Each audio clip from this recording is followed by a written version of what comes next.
Pulivendula MLA Jaganmohan Reddy గారికి తుత్తర తీరిపోయేటువంటి వార్త ఇది. వాడి తప్పుడు పనుల్లో సహకరించినటువంటి ముగ్గురు ఐపీఎస్లు ఒక్కసారిగా తిరుగుబాటు జెండా ఎగరేయడంతో జగన్మోహన్ రెడ్డి గారి అరెస్టు తప్పని పరిస్థితి ఏర్పడిపోయింది.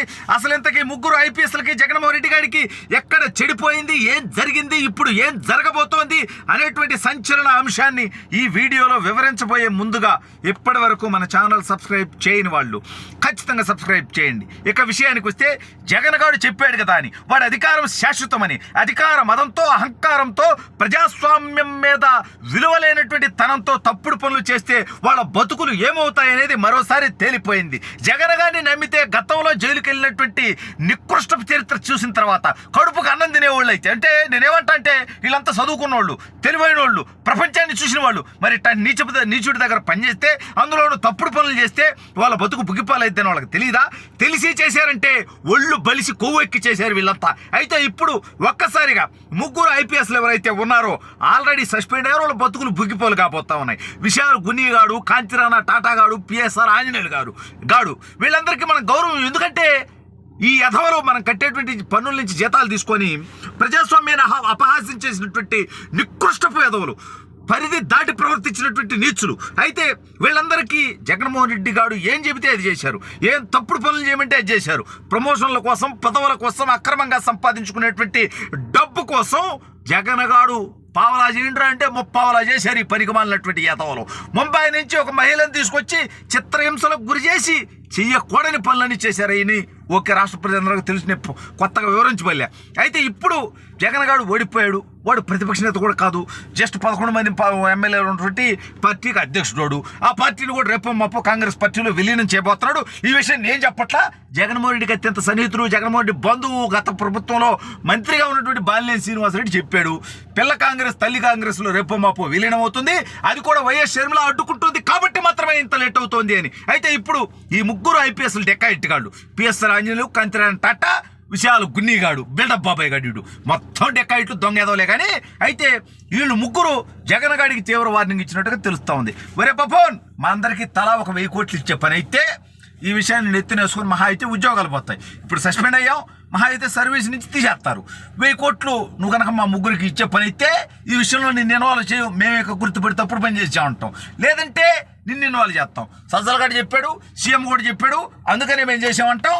అప్పుడు ఈ కేసులో మా ముగ్గురితో పాటు నువ్వు కూడా వస్తావు, జైల్లో మనందరం కలిసి కూర్చోవచ్చు అని చెప్పి జగన్ గారిని ఈ ముగ్గురు తిరుగుబాటు జెండా ఎగరేసి ఇక మళ్ళీ నువ్వు ముఖ్యమంత్రి అయ్యేదిలే, నీ పార్టీ ఉండేదిలే, నువ్వు మాకు ఏమైనా చేసేదిలే, మా జీవితాలు బలి చేసినందుకు, మా ఉద్యోగాల నుంచి సస్పెండ్ అయినందుకు, పైగా రేపో మాపో విధుల నుంచి తొలగించేటువంటి పరిస్థితి ఉంది. కాబట్టి ఈ నేపథ్యంలో ముగ్గురికి ఒక్కొక్కరికి 1000 కోట్లు ఇచ్చే పని, 3000 కోట్లు కనుక షెడ్యూల్ చేస్తే నీ పేరు రాకుండా ఉంచుతాము అని ఇంకా సిగ్గు లేకుండా చేసిందే తప్పుడు పని.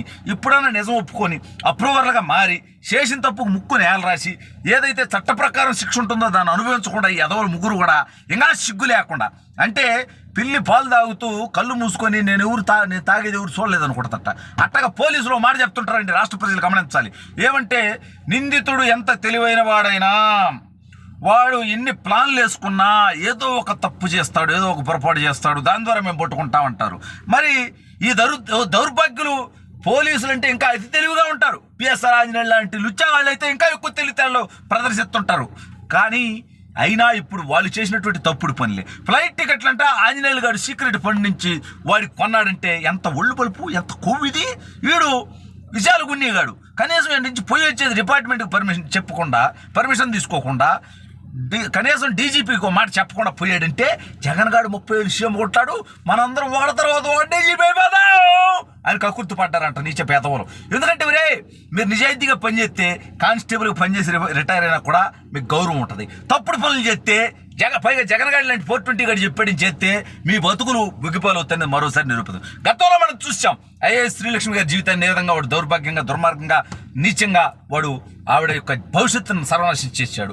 ఇవాళ విశాల్ గున్ని గారిని వాడు ఒక బిల్డప్ బాబాయ్ వీడియోలు చేస్తా కథలు అంతా వాడు పెద్ద ఆనెస్ట్ లాగా బిల్డప్ ఇస్తా ఉంటాడు. వాడు అంతా వీడియోలన్నీ తిప్పించుకొని కథలు చేస్తా వాడి వాళ్ళు దొరికిపోయాడు.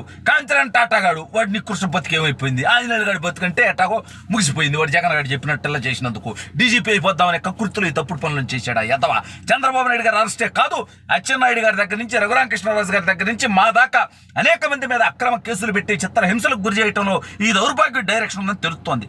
రేపో మాపో పివి సునీల్ గారి మీద, ఆ పారిపోయిన విజయ్ పాల్ గారి మీద, ఈ నా కేసులో ఇన్వాల్వ్ అయినటువంటి లుచ్చాలందరి మీద నేను కూడా కేసు పెట్టబోతా ఉన్నా. వాళ్ళందరి మీద కూటమి ప్రభుత్వం చర్యలు తీసుకోబోతుంది. అయితే ఇప్పుడు ఈ ముగ్గురు తిరుగుబాటు చేయడంతో దిక్కుతోచని స్థితిలో ఉన్నటువంటి జగన్ గాడు వీళ్ళకి 3,000 కోట్లు ఇచ్చి సెటిల్ చేసుకుంటారా, లేకపోతే యథావిధిగా వాడి ప్లాన్ ఉంది కదా, మనుషుల్ని వేసేయటం, నరికేయటం, చంపేయటం, సొంత బాబాయిని చంపేపించినటువంటి న్యూచుడు కదా వాడు. కాబట్టి వీళ్ళ ముగ్గురికి ఏదో ఒక రకంగా స్పాట్ పెట్టి ముగ్గురికి 3,000 కోట్లు ఇచ్చే బదులు 30 కోట్లతోనూ 300 కోట్లతోనే ఈ ముగ్గురిని లేచేపిస్తే ఈ కేసు ఉండదు, 3,000 కోట్లు డబ్బు ఇవ్వాల్సినటువంటి అవసరం ఉండదు అనే నికృష్టపు ఆలోచన చేయడానికి కూడా ఈ జగన్ గారు తెగపడతాడు. తప్పు చేసి ఆధారాలతో దొరికిపోయిన తర్వాత జగన్మోహన్ రెడ్డి భార్య గారు భారతీరెడ్డి గారు అయినటువంటి ఆవిడ నడిపేటువంటి పేపర్లో ఇంకా ఈ దరిద్రులను సమర్థిస్తోంది అంటే వీళ్ళంతా కలిసి ఈ తప్పులో భాగస్వాములయ్యారని అర్థం.